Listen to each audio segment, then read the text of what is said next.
Welcome back sa aking YouTube channel.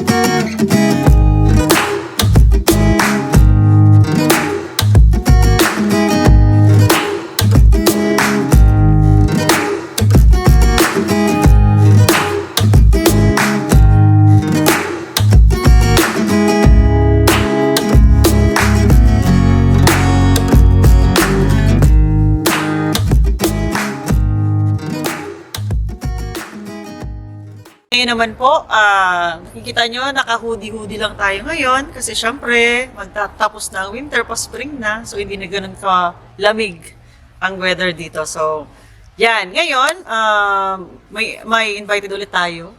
Hindi na to, bagong-bago to sa inyo. Ipapakilala ko ulit siya. Ang aking Marcy, Alin. Come on, Mars. So, i-discuss namin pala yung cost of living dito sa New Zealand. Kaya kasama ko ulit ang aking Marcy, Buddy Marcy, para tulungan niya ako mag-compute yan. Mag-compute. Wala namang computation. Kaya lang, para lang may konting background kayo kung ano ba yung mga pinagkakagastosan namin dito. Okay? So, Marcy, may mga gusto ka bang ibatiin muna? Shout out. Yeah. Hello mga kabigay! It's out. me again! Yun, so baka magsawa na kayo sa akin. Pero It's me again, it's me Alin the again! Marcy. Alin, don't forget. Alin the Marcy, don't forget. Shout out nga pala! Kay Aliana, kay Aliana. kay Abe. Mga babies! Love you!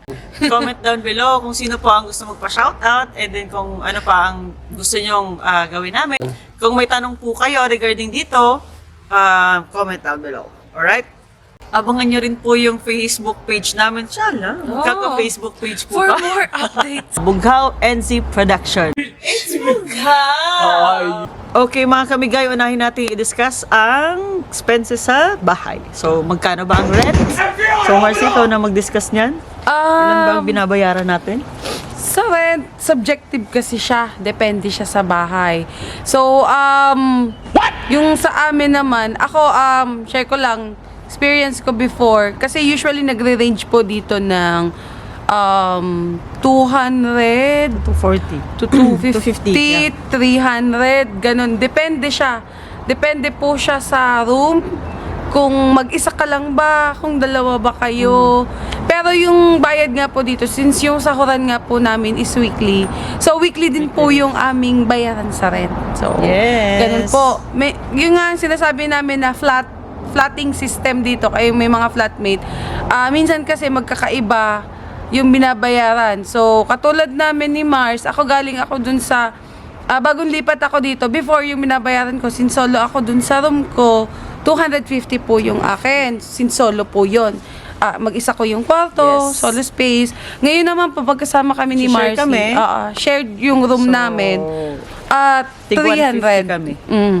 So, medyo nakatipid-tipid. Yes. Ang tipid. Ang tipid. And Tipidity. additional lang din, if bahay po yung i-rent nyo, mayroon pong band na tinatawag. So, magbabayad po ng band para sa bahay. Oo. Ang alam ko po, ang process po nun is yung band po ay parang direkta sa government. Parang ganun po yung dito. So, parang like sa bahay na inuupahan namin, nasa 3,000 plus po yung band na binayaran namin.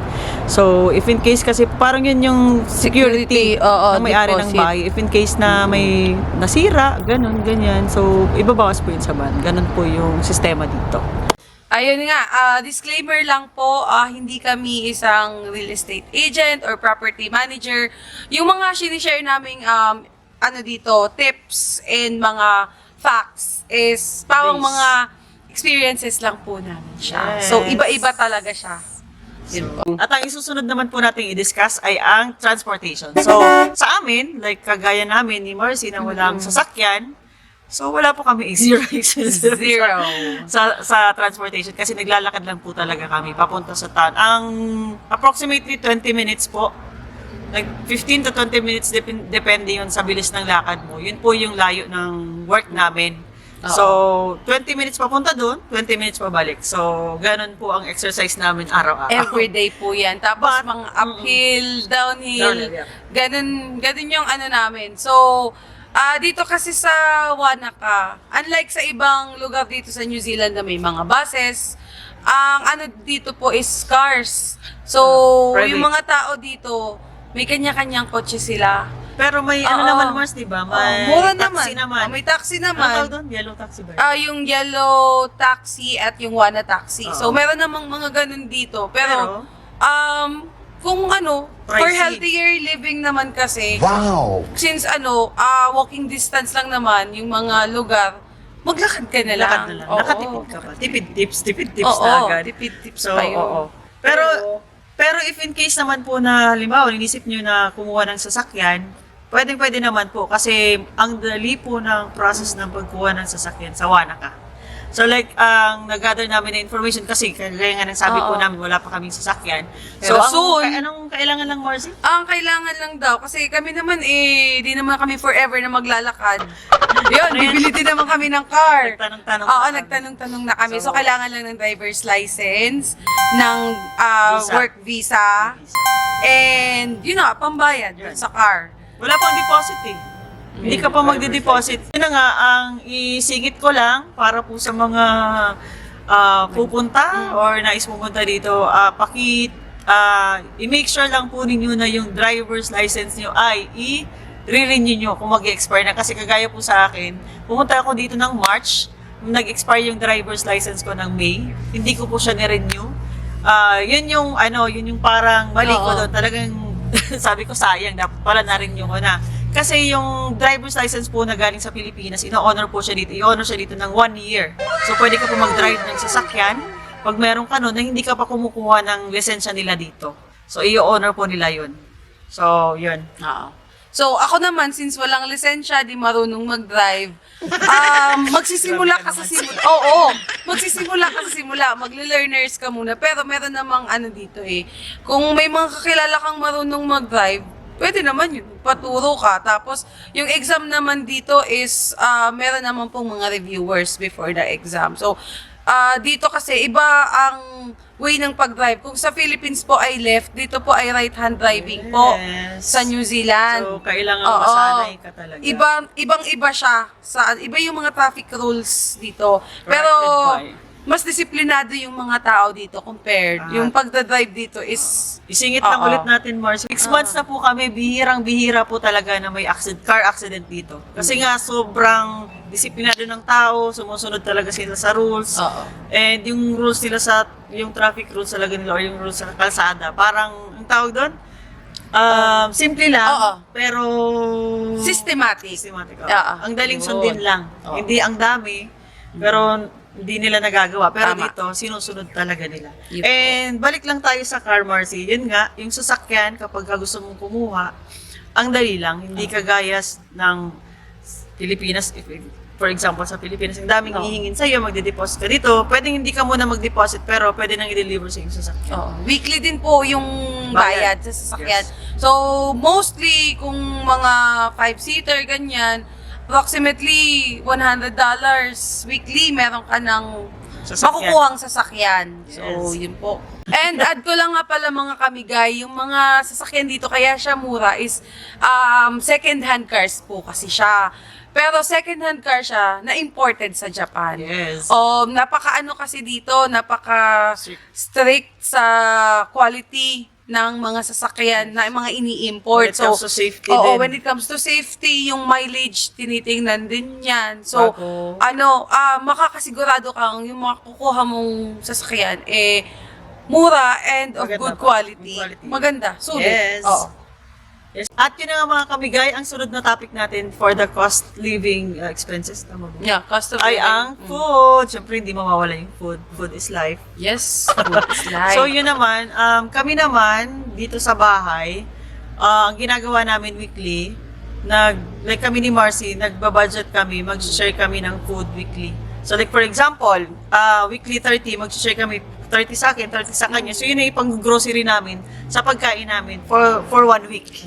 So, tipid na yun kasi like, halimbawa, bibili ng mantika, ng egg, hindi mo naman like, ang egg, ilang peraso ba yung egg, Mars?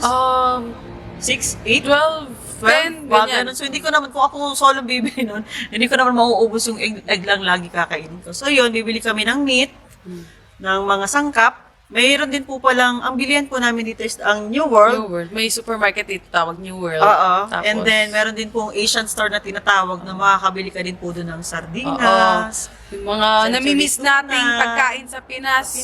Oo. Tapos may mga chicheria din po na galing ng Pilipinas, mga ganon. So mostly po, yan yung dalawang yan pinupunta namin para mag-grocery kami. And siguro sa next vlog, mapapakita namin sa inyo yung Yes. mga, pag-grocery namin. Punta kami dun. Oo, pupunta kami doon. Tapos, dito nga pala mga kamigay, mura yung karne, lalo na yung baka.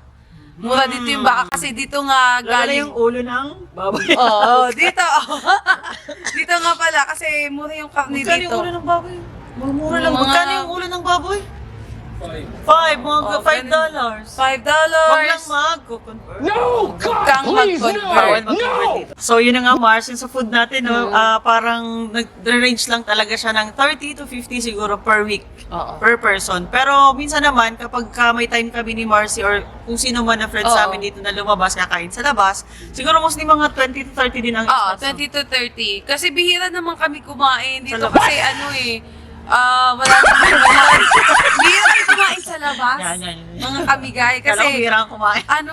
ako hindi, Nako, hindi. Kasi, mas gusto kasi namin yung mga home cook na mga Filipino Mas food masarap pa pa rin. din talaga yung Oo. pagkain ng mga Pinoy. Saka- minsan pag gusto lang namin kumain sa labas, gusto lang namin itry yung Yung resto mga na resto. malapit dito. And, i-add ko lang, dito pala, hindi uso yung, like, halimbawa, kakain kayo sa labas, isa lang yung magbabayad. So, na parang may mga nakasama na tayo, di ba? Yung mga Parang scout na tayo. split bill, pwede yung ganun. Magaya yung sa kami ng hindi Pinoy. Pagdating dun sa resto, magbabayad kami. Sa Individual. Hindi pwede sila yung buhay. Yung napansin namin dito, diba? Talagang wala, tinatawag na libre. Kanya-kanya dito guys, kanya-kanya mga kamigay. Even mag-boyfriend, girlfriend dito, minsan kanya-kanya po talaga nagbabayad ng sarili nilang binibili pagkain. At ang pinakahuli nga nating topic ngayon sa cost of living mga kamigay ay yung miscellaneous. So, ano nga ba yun? Yung Ano bang mga, meron dun, oo, Mars? ano nga ba yun? Yung mga bagay ba na mga personal nating kailangan na bihira naman nating bilhin. Like, shampoo, oo, toiletries, Toiletries, mga skincare. care, Tulad ko, ako, ganun, kakalipat ko lang. May mga, alam niyo ba, yung, ano ba yun, Mars? Cetaphil? oo, Sa set Pilipinas po, hindi ako nakakabili. Dito po, nakakabili ko yun. Cetaphil. Ito po yung ginagamit ko, paki-close. Kung nag-improve the skin. Hindi, joke lang po yun. Expect na ninyo na pagka nag-uumpisa po talaga, medyo gagastos po talaga tayo. Pero once na na-settle na po, kompleto na naman yung mga gamit mo sa bahay, sa room mo, yun po, tapos na yung gastos mo. At saka may solusyon po kami dyan eh. Oo. Waste Ang Waste Buster. Buster! So, pagka walang pasok po, sigurado na mag-waste buster ito. At ito din. So, yun na nga, sana. Sa susunod nating vlog, mga kamigay, dadalhin namin kayo Yes. sa Waste Buster. Para matur din namin kayo kung ano yung pinamimili namin doon. Kasi ito yung ukay-ukay na hindi lang mga damit yung nandito. Hindi lang. Lahat, household appliance, lahat na meron pang mga free. Yes. Oo, Oo, may nga. ukay-ukay dito ng mga free. Sa Ganun. labas po, kukunin mo lang. Kukunin mo lang. So, yun. Sa next vlog. Oo. So, sa next vlog naman na yun, mga kamigay. At yun ang mga kamigay. Thank you sa pag-subscribe. Thank you sa pagpanood sa aming video. At kung may meron po kayong suggestion, comments, mag-comment lang po kamo. Comment down below and don't forget to subscribe. Ding the Notification bell para ma-update kayo sa mga susunod na vlog. At mga kamigay, abangan nyo ang ka-journey namin. Kasi yun, excited din ako dun pumunta. Ang dami ko nang nabiling pang winter. Dahil magtatapos na ang winter, ihahabol namin ang ka-journey. Bye mga kamigay! Don't forget to like, share, subscribe, and hit the notification bell para sa mga susunod pa naming vlogs. see ya! See ya!